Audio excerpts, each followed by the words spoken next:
आलेले आहेत। म्हणून या ने परिवाराच्या वतीनं आलेल्या भारतीय बौद्ध महासभेच्या टीमला मनापासूनच आभार व्यक्त करायचे आहेत की ते आपलं अमूल्य वेळ देऊन आमच्या या बाळासाठी, या बाळाला शुभेच्छा देण्यासाठी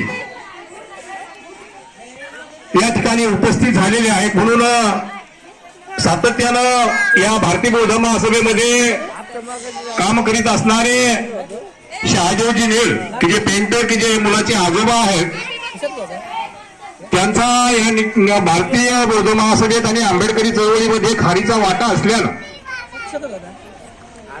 त्यांच्या या वाट्याला खऱ्या अर्थानं बाबासाहेबांचा विचार करणारे माणसं, बाबासाहेबांच्या चळवळीत सातत्याने उभं राहणारे या ठिकाणी आदरणीय गायकवाड सर एक आदर्श शिक्षक म्हणून त्यांची गणती केलेली आहे। त्याचप्रमाणे आमच्या भारतीय बौद्ध महासभेचे सचिव आदरणीय